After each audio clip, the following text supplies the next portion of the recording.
El domingo pasado, se lo perdieron, yo me perdí creo de estar entre ustedes, a la mañana estuvimos hablando en el culto de las 9 de la mujer samaritana y Jesús. Pero bueno, en otro momento se los traigo, después me agarró una fiebre que no sabía si era gente o elefantes rosados los que estaban sentados y tuve que irme a la cama. Pero ya venimos trabajando ciertos encuentros con Jesús, Jesús y Nicodemo, Jesús la mujer samaritana, y hoy quiero que veamos un encuentro, un tercer encuentro, que es distinto a un encuentro de tercer tipo, es un tercer encuentro, en el cual aparece un paralítico sin nombre. Pero también hay unos escribas en el medio y una multitud, que son parte también del escenario que Marcos esta mañana en el capítulo 2 nos trae. Es parte del escenario estos tres tipos de personajes: multitud, paralítico y Jesús. Hay dos más, escribas. Hay dos más que son los amigos y Jesús también, ¿sí? Así que, pero vamos a ver estos tres. ¿Algún letrado que me diga qué es un paradigma? A ver. Un conjunto de leyes que rigen un momento o una época. Muy bien, esa sí es la concepción más técnica. ¿Qué es un paradigma? La definición: es un conjunto de leyes que rigen o estructuran, podríamos decir socialmente, una época. ¿Sí? Otra definición podría ser aquellos filtros que se imponen en nuestro cerebro como suposiciones, conceptos, valores y experiencias previas con las que vemos las cosas. Hoy no voy a dar una clase de eso porque no me queda, pero sí usarlo como idea. Cada uno de nosotros mira el mundo con ciertos anteojos. Y acá el paradigma que tenían estos muchachos, los escribas que aparecen en este texto, era también una idea preconcebida que ellos tenían. El paradigma que se coloca en cuestión en este texto es: solo Dios puede perdonar pecados, ¿o no? ¿Sí? Entonces, si Jesús está en medio de ellos con este paralítico y de repente les dice: solo Dios puede perdonar pecados, o sea, 1 más 1 entonces 2. Solo Dios puede perdonar pecados. Entonces, si Jesús dice: tus pecados te son perdonados, entonces, muy bien. Pero la lógica del fariseo fue para cualquier lado. ¿Este está blasfemando? No es Dios.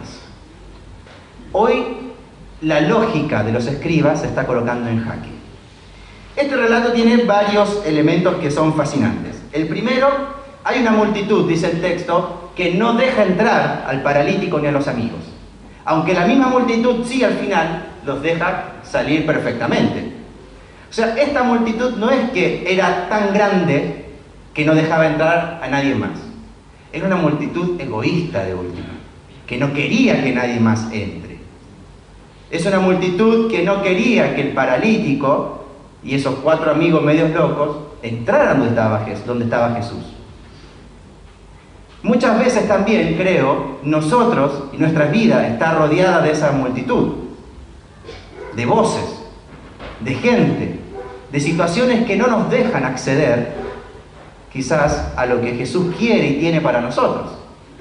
Hay voces que: mira, vos no cambias más, vos vas a ser siempre igual, esta situación no mejora.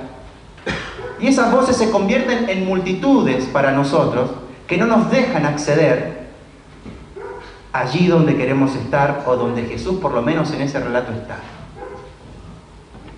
Hay un montón de situaciones hoy que para vos y para mí funcionan como esta multitud egoísta, que nos dicen: no, acá estamos nosotros, estamos bien, vos no. Y pareciera ser que nunca llegamos allí donde queremos llegar. Pareciera ser que nunca vamos a disfrutar de ese Jesús de la manera que Marcos u otra persona nos cuenta. Pareciera ser que esa experiencia que en su momento tuve con Él nunca más la voy a tener. Y vuelve esa multitud de voces que no nos dejan acceder nuevamente a Jesús. Gracias a Dios por esos amigos. Gracias a Dios por aquellos que insisten en llevarnos a nosotros. Gracias a Dios por esos 4 loquitos que se animaron a superar la multitud y a decir: mira, vamos, probemos una vez más. Vos podés. Yo creo que mucha gente que estamos hoy acá es gracias a esos 4 amigos o amigas que siguieron orando, levantando nuestra camilla y nos invitaron a presentarnos delante de Jesús para que podamos volver a caminar. No es que vos y yo estamos acá porque se nos ocurrió y porque tuvimos la fuerza solamente. Pensemos un poquito, ¿cuánta gente levantó nuestra camilla cuando no podíamos dar ni siquiera un paso? ¿Cuánta gente tuvo más fe que nosotros para levantar nuestra vida? Y decir, no le hagas caso a esas voces, no le hagas caso a esa multitud. Entremos igual, vamos igual, Jesús está ahí. Gracias a Dios por esos 4 amigos. Podrían ser los 4 fantásticos perfectamente. ¿Cuántos amigos te ayudaron a vos y a mí a caminar para que lleguemos o para llegar donde está Jesús hoy? No perdamos nunca de vista eso. En segundo lugar, o tercero o cuarto, ya no sé dónde quedé, hay otro elemento. Jesús está predicando y de repente en su predicación o en su reflexión o en contar qué era el reino de Dios, comienza a caerle un poquito de barro. De repente comienza a caer un poquito de paja del techo, hasta que, entra una luz fantástica y una camilla en medio de él, o de ellos. Obviamente a la hora de que ya la camilla estaba ahí, le habrán dicho a Jesús, mirá, son 4 personas que están queriendo meter un paralítico al medio. O sea, no es que no sabía, porque el texto no dice nada, es como que nadie se sorprendió, como si estuvieran acostumbrados a que eso pasara, como si hubiera un ministerio de los rompetechos bajando gente todo el tiempo para que pasara algo. Y en ese momento Jesús no dijo nada, aceptó la irrupción, aceptó que cayera un poco de tierra, de paja y que eso pasara. Es como que venía hablando de algo y me imagino que en ese momento el paralítico le sirvió como de PowerPoint o de precio o de videíto. No, ya que tengo un paralítico acá, vamos a hacer algo, ¿no? Era como la enseñanza didáctica que encontró Jesús para hacer el acto que después sigue. Y en ese momento, él me encanta porque aceptó esa irrupción. Y acá quiero hacer una diferencia entre irrumpir o irrupción e interrupción. Viene una persona a casa, todos los domingos viene John Paul, 8:15 me toca el timbre. Si yo estoy de mal humor y no estoy alineado quizás a lo que puede pasar día a día de Dios en medio nuestro, eso para mí es una interrupción, ¿no? Y me malhumor y me saca de mi eje. Pero si yo entiendo que por medio de John Paul Dios puede hacer algo conmigo o quiere enseñarme algo o yo con él, entiendo que es una irrupción de Dios para que algo lindo pase. Y la vida creo que está llena de irrupciones. O Dios también irrumpe día a día en nuestra historia, en nuestra vida, con distintas situaciones. Pero si yo no estoy en esa búsqueda de entender que es Dios que me está visitando, que me está llamando, que me está buscando, entiendo que todo eso que me saca de mi eje, que me saca de lo que yo entiendo en mi estante, se convierte en una interrupción. Y en vez de disfrutar de eso que me saca de lo tan cotidiano y monótono del día a día, y en vez de entender que, Dios sigue irrumpiendo en mi historia, lo veo como una interrupción. Entonces me descoloca y me saca de mi comodidad y ya me perdí. Jesús acá entiende la irrupción de estos hombres como un elemento para enseñar algo y para aprender algo de Dios. Yo creo que Dios hasta el día de hoy sigue siendo un Dios respetuoso, pero que no necesariamente va a entrar por nuestra puerta para enseñarnos algo. Pero que no necesariamente va a entrar por los lugares que yo tengo determinado que entre. Dios sigue irrumpiendo, sigue rompiendo techos para enseñarnos algo a nosotros. Y eso pasa día a día. Que Dios siga irrumpiendo nuestras historias todo el tiempo. Que nos siga desafiando, ¿no? Que esa tierra que caiga no sea una molestia para nosotros, sino, Dios, a ver qué está pasando ahora. ¿Qué querés enseñarme con esto? Ahora que ya abriste el techo, ¿qué querés que hagamos juntos? En ese momento, dice que los escribas son los que cuidaban la letra. Entre las distintas sectas o grupos, perdón, para que no suene mal, en ese momento los fariseos, saduceos tenían personas que se dedicaban a cuidar ese cuerpo de doctrina. Y ahí teníamos a los escribas. Entonces dentro del cuerpo de los fariseos habían escribas, los saduceos habían escribas. Entonces los escribas cuidaban la doctrina, la letra. Y esto no es, creo, algo negativo. Hoy necesitamos gente entre nosotros que tenga el libro de orden de nuestra iglesia ahí presente para llevarnos por buen rumbo cuando nos estamos perdiendo, ¿no? O gente que mantenga la tradición viva para que no nos perdamos tampoco en hacer cosas aparentemente novedosas, ¿no? y la verdad que no lo son. Los escribas son necesarios. El problema es cuando toda esa experiencia de escriba no nos deja ver a Dios mismo. La actitud a lo escriba, podría decir yo, no nos deja anclados esa actitud en la letra o en lo que nuestros paradigmas de la experiencia cristiana no nos permitan hoy ver a Dios. Hoy hablábamos o Alejandro hablaba en la mañana en la escuelita bíblica, que de repente nuestras experiencias de Dios no nos dejan ver lo que Dios está haciendo hoy, porque es algo que ya pasó. Y nuestras experiencias de Dios se convierten en valores y en conceptos, y decimos Dios es así, y Dios actúa de esta manera. Y pareciera ser que esas experiencias que en su momento para nosotros fueron positivas y nos transformaron, hoy parecen ser una piedra en el camino a la hora de redescubrir lo que Dios quiere hacer conmigo y con nosotros y entre nosotros hoy. Y muchas veces esas experiencias con Dios se convierten en esos paradigmas que nos hacen ver la vida de un lugar que no nos permiten ver desde otro. Solo Dios puede perdonar pecados. Los escribas estaban en lo correcto. No la pifiaron en su análisis. Este está diciendo barbaridades. Fue su análisis.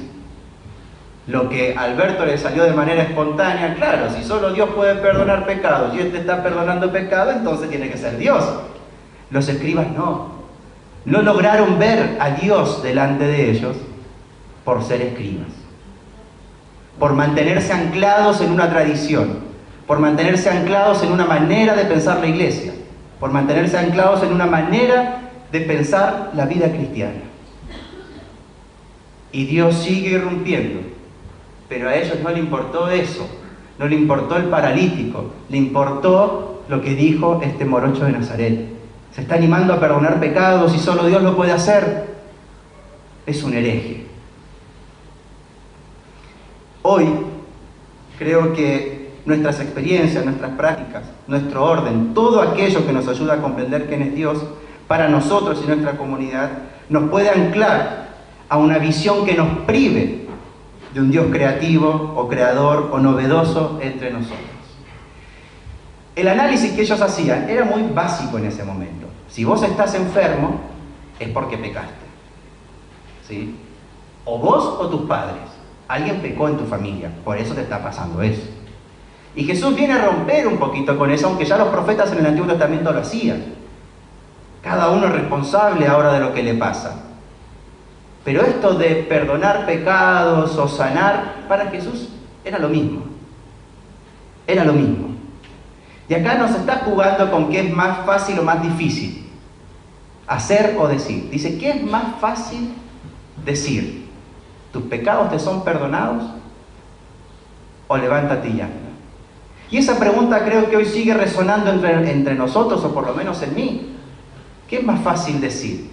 ¿Tus pecados te son perdonados? ¿O levántate y anda?